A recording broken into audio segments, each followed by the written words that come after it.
진부한 직업 정보가 아닌 생생한 현직자들의 목소리가 담긴 직업 이야기. 지금부터 시작합니다. 한잡 합시다.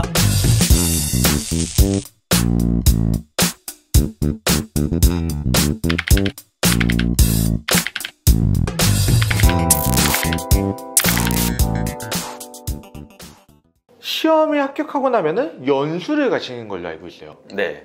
그 연수를 어디로 가요? 한꺼번에 다 모이는 거예요? 네, 그 200명 전부 다 이제 대전으로 갑니다. 아, 대전에 연수원이 네, 있어서? 대전에 지식재산 연수원이라고 있습니다. 아, 그럼 거기서 그냥 먹고 자고 그냥 같이 2달 동안? 네, 기숙사 생활하면서. 그럼 여기서 궁금한 거 있잖아. 2달 동안에 하루 일과가 약간 군부대처럼 진짜 아주 타이트하고 막 핸드폰도 잘 못 쓰게 하고 막 이러느냐, 아니면 좀 굉장히 좀 프리하게 우리가 그냥 뭐 어디에 그냥 학원이나 이런 거 다니는 것처럼 맞아. 그런 식이냐? 월요일부터 금요일만 이렇게 수업을 듣는데 월요일 같은 경우는 10시에서 6시, 10시에서 6시. 화수목은 9시에서 6시, 6시. 그리고 금요일은 9시에서 5시. 이렇게 그러니까 월요일과 금요일 앞뒤만 1시간씩 이제 된다라고 보시면 되거든요. 그렇구나. 네. 1시간 수업이면 50분 수업하고 10분 10분 쉬고 네, 이런 식으로 진행이 되고요. 점심시간도 물론 있고 6시 끝나면 저녁시간이고 자유시간이에요.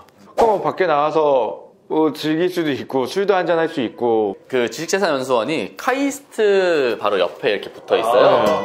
그래서 근데 그쪽이 버스가 많이 안 다녀가지고 대전의 시내로 나가려면 많이 힘듭니다. 200명. 그래서 이제 뭐 월화 수목 이게 나뉘어서 모임이 있어요.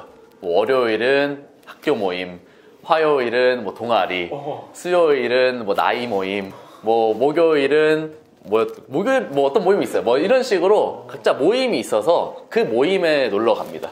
커뮤니티가 있네요. 거기서 근데 진짜 웃기다. 재밌다. 아, 그쵸, 근데 그쵸. 약간 기숙사 같으면은 들어와야 되는 시간이 따로 정해져 있거나 이런 건 아니고요. 네, 그런 건 없습니다. 학교에서 또 다른 뭐 그런 거에 대한 제재나 이런 건 가하지 않아요? 제재 가하는 거는 수업을 무조건 들어라. 수업만. 그러니까 다음날 9시에는 무조건 참여를 해야 되기 때문에 전날에 너무 막 무리하면은 이제 그걸 못 가게 되면 이제 내년에도 와야 되는. 그러니까 이거를 만약에 이수 시간을 못 채우면 이게 아예 인정이 안 돼서 내년에 그 코스는 따로 들으러 또 와야 되거든요. 그러면 그 안에서 다른 뭐 시험을 보거나 이래서 뭐 통과를 하거나 탈락을 하거나 이런 것도 있어요? 시험 보기도 합니다. 네, 중간중간에. 그리고 중간중간 과제도 주시고 그거를 해야만 어쨌든 그날 뭐 과정을 미리 끝내고 또 나갈 준비를 할 수 있는 그런 거기 때문에. 나갈 채비. 이런데 약간 대학생활이야 그냥. 대학교 생활 하듯이 계속 연장이네. 근데 이게 그 대부분 이제 연수원에 계신 분들이 이제 직장을 연수 끝나면 바로 나가시는 분들 대부분이세요. 그러니까 인생에 있어서 마지막으로 신나게. 뭐야.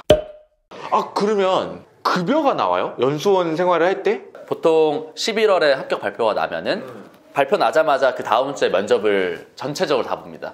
그러면 그 면접을 보자마자 우리 회사 올래라는 컨펌을 주고 그러면 상대방 쪽에서 오케이 하면은 이제 그쪽 계약서를 쓰겠죠. 그러면은 이제 11월, 12월 중에 입사를 하신 분들이 계시고 물론 못 하신 분들도 계시고 학생인 분들은 못 하겠죠. 그러면 이제 회사에서 1월, 2월 2달 동안 연수 가 있는 동안 뭐 연수비뿐만 아니라 뭐 용돈이나 월급도 주겠다라고 하는 회사가 있긴 해요. 저는 못 받았습니다. 근데 이런 거네. 신기하다. 그러니까 합격했다라는 발표가 나는 순간 바로 뭐 1, 2주 안에 취업이 결정이 되는 거고 취업 결정이 된 상태에서 연수를 가는 거네. 네. 그럼 취업 자체가 박람회를 이렇게 따로 여는 건지 아니면 본인이 스스로 지원하는 건? 이게 학원 측에서 박람회를 열어주는 것도 있고요. 그리고 그쪽에 참가하지 않는 회사들에 대해서 저희가 그냥 자체적으로 이력서를 넣습니다. 그럼 그 짧은 순간에 이력서를 내려면 합격 발표 4개 전부 다 이력서는 써놔야겠는데? 합격자 발표 전날이나 이때 이력서를 혹시 모르니까 써놔야 돼요. 그 주에 안 넣으면은 마감되는 회사들이 몇몇 군데가 있습니다. 이게 막 계약직이라든지 이런 게 아니라 거의 다 정규직으로 채용은 되는 거죠, 거의 다? 아니, 저희는 다 계약직입니다. 다 계약직이에요? 뭐 1년 단위로 계약을 연봉 협상하면서 연봉 하고요. 협상하면서. 그럼 연차가 올라도 거의 대부분의 모든 분들이 다 거의 계약직으로 계속. 이게 물론 회사마다 조금씩은 다를 수도 있을 것 같은데 아무래도 계약을 1년 단위, 2년 단위로 뭐 하시는 약간 그런 거네요. 우리 프리미어리그나 축구 보면은 구단 재계약할 때 연봉 협상하면서 약간 다시 그런 거 재계약하고 약간 아, 이렇게 기업에서 맞죠? 예. 맞아. 그럼 별도 입사를 하고 이것도 기업마다 좀 다를 수 있겠지만 수습 기간이라는 게 따로 있어요? 1년 차를 수습 변리사라고 하거든요. 만 1년까지. 네. 근데 이게 표현만 수습이지 뭐별 차이는 없다. 예. 합격 이후에 보통은 이렇게 지금 말씀하신 것처럼 기업 측에 좀 입사를 하게 되는데 혹여 개인 사무소를 바로 열거나 이런 분은 안 계시겠죠? 연수를 받고 6개월, 최소 6개월을 현장 실무를 해야 변리사 자격증이 나옵니다. 그게 요건이기 때문에. 근데 물론 이게 바뀐 지는 얼마 안 됐어요.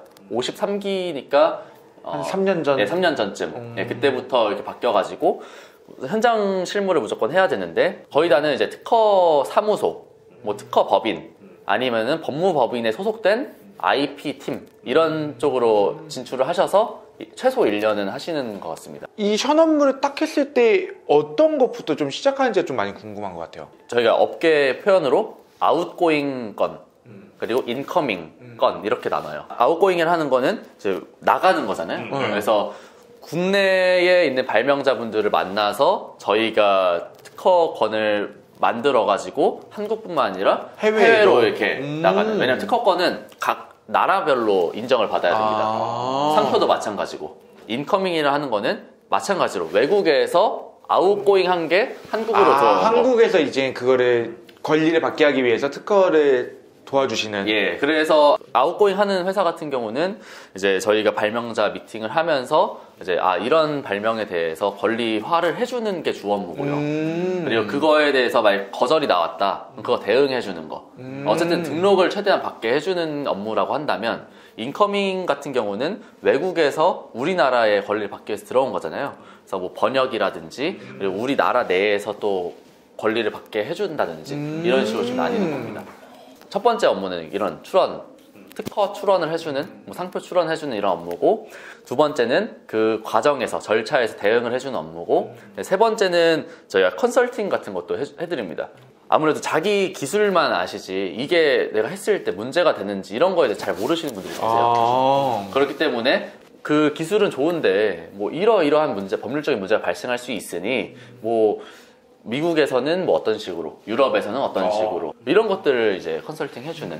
그 특허권 관련된 회사에서는 그런데 아까 법무법인 쪽으로 간다고 했잖아요. 네. 근데 그쪽에서도 똑같이 그냥 특허 출원을 하는 일을 하는 거예요? 법무법인도 이게 인커밍 하는 회사, 대표적으로 김앤장 뭐 이런 데는 인커밍 위주로 하는 데고, 뭐 태평양이라든지 뭐 광장이라든지 이런 데는 약간 아까 말씀드렸던 아웃고잉 업무도 상당히 하는 걸로 알고 있어요. 물론 이게 뭐 제 개인적인 견해이기 때문에 정확히는 뭐 모르겠지만 이런 데서도 충분히 그런 업무를 하고 있긴 하는데, 아무래도 법무법인이랑 같이 일을 하다 보니까 소송이랑 업무가 같이 되는 경우가 상당히 많은 걸로 알고 있어요. 그러니까 예를 들어서 우리가 이런 기술을 가지고 있는데 저쪽 사람들이 우리 거를 쓰고 있는 것 같아. 그럼 그거를 뭔가 제재를 가하거나 이러기 위해서는 오히려 법무법인 쪽에 가서 우리가 의뢰를 하는. 그렇죠. 네. 물론 특허법인에 가서 할 수 있긴 한데 특허법인에서도 되고요. 근데 아무래도 그 변호사가 필요하니까 그런 상황에서는 그러니까 민사적인 거는 변호사분들을 통해서 해야 되기 때문에 대부분 법무법인 쪽으로 가시는 것 같습니다. 네. 그럼 만약 특허 쪽에 관련된 회사에다가 의뢰를 해도 어차피 진행해 주실 때는 따로 뭐 변호사를 선임을 해서 같이 이렇게 해주시는. 그렇죠. 특허법인에서도 그 같이 코워크하시는 변호사분들이 계세요. 네. 그렇기 때문에 그런 식으로 한다든지, 아니면 특허법인 내에서도 변호사분들이 계시거든요. 네. 그래서 크게 막 어디가 맞다라는 거는 좀 아니고 상황에 따라서. 그럼 다음 질문 좀 들어볼게요. 하루 평균 근무 시간은 어느 정도 되세요? 이게 또 일이 밀릴 때랑 안 밀릴 때랑 좀 다르긴 한데, 대부분 9시에서 10시 이렇게 출근하시고, 회사별로 약간 유연근무제 하는 데가 상당히 많고요. 그때부터 9시간 정도가 퇴근 시간이라고 일반적으로 규정이 되어 있는 것 같습니다. 네. 그러니까 9시에 나와도 되고 10시에 나와도 되고, 그럼 회사마다 좀 다르긴 한데 일단 출근하고 나서 9시간만 채우고 가주면 된다. 근데 약간 시즌 같은 것도 좀 있을 것 같아요. 보통 연말에는 많이 오히려 바빠지는, 연초에는 뭐 기업이라든지 연구소에서 다들 계획을 세우잖아요. 올해는 이렇게 하겠다. 사업 계획. 그래서 이렇게 성과를 내겠다. 그러면 이제 그거를 진행하시다 보면은 끝날 때쯤에 특허를 아니면 뭐 이렇게 내시는 경우가 상당해서 네, 아무래도 그쯤에 많이 몰리는 것 같고요. 그리고 이게 사람마다 또 얼마큼 일이 배치가 되냐에 따라서 분배가 되는 거에 따라서 좀 다른 것 같긴 합니다. 네. 야근은 많은 편이에요? 진리에 케바케죠. 예. 사람마다 조금 다르긴 한데 바쁠 때는 당연히 야근을 해야 되고요. 예. 근데 주변을 보면은 그래도 자기가 오늘 약속이 있다 라고 하면은 그냥 내일 야근하지 약간 이런 식으로 하는 스타일이라고 보시면 됩니다. 클라이언트하고 정해진 뭐 날짜나 데드라인이 있을 거 아니야. 그 날짜 안에 뭐 어떤 그 기간 안에만 끝내면 되니까 그죠? 그 안에서는 조금 자유롭게 좀 운영을 해. 아, 예, 맞습니다. 기일이 딱 정해져 있으면 그 안에서는 유동적으로 자기가 컨트롤하면은 되는 건데 만약에 그렇게 오늘 칼퇴하고 내일 해야지 했는데 못했어요. 그러면 이제 큰일 나는 거죠. 휴무는 제대로 가지시죠? 월급만 출근이니까 주말은 출근 안 해요. 주말에는 다 쉬어도 되고 일반적으로 뭐 휴가를 가거나 이럴 수 있잖아요. 네. 근데 이게 대중이 없을 것 같아요, 사실은. 기일이 딱 정해져 있잖아요. 그 안에 약간 유동적으로 하면 되는 직업이어서 그냥 내일 쉬고 싶다 하면은 연차를 오늘 쓰면 됩니다. 눈치 안 보여? 일반 기업처럼? 회사마다 다른 그죠, 것 같은데 뭐 저 같은 경우는 눈치 안 보면서 씁니다. 위에서도 눈치를 안 주시고요. 그러면은 기업에서도 이 직급 체계가 변리사분들끼리 따로 이렇게 있나요? 대표님 밑에 이제 파트너분들 밑에 각 팀마다 팀장분들 계시고 이제 그 안에서 이제 소속 변리사분들도 뭐 아무래도 연차에 따라서 뭐 자기의 업무에 따라서 뭐 그런 게 있긴 할 것 같아요. 조직도를 보면은. 근데 개인적으로 일하는 일이 상당히 많습니다. 그래서 터치를 웬만하면 안 하는 그런 직업이라고 보시면 될 것 같아요. 그래서 어떤 회사는 아예 개인 방을 처음부터 주거든요. 그러면 개인 방에서만 생활하기 때문에 막 그렇게 다른 사람들이랑 얘기를 하거나 뭐 이런 일이 많이 없는. 막 자리 없다고 왜 나왔어? 도대체 어디 나간 거야? 막 이런 것도 없고 뭐 일 있으니까 나갔겠지. 약간 이런 느낌 있잖아. 그죠. 그럼 또 하나 궁금한 거. 이것도 조금 케바케일 것 같긴 한데 혹시 복지, 이 변리사만의 좀 뭐 특별한 복지나 뭐 이런 건 없나요? 대기업의 그런 복지는 거의 없다라고 보시면 되고 네, 아무래도 회사 규모가 좀 많이 작은 편들이에요. 매출의 기준으로 보면은. 근데 그나마 복지라고 하면 약간 자율성? 이게 뭐 그게 복지인지 모르겠습니다. 그랬구나. 아니 하나 있잖아. 최고의 복지 하나 있잖아요. 뭐? 급여. 그래. 급여가 모든 걸 다 해결해 줄 거야. 네. 한잔 하실까요? 네, 복지가 좀 있었으면 좋겠습니다. 이제 말이 나왔으니까 사실은 이게 진짜 너무너무 궁금했어. 정말 그 신문이나 방송이나 이런 데 나오는 것만큼 정말 진짜 그 액수를 받는 게 맞는 것인가.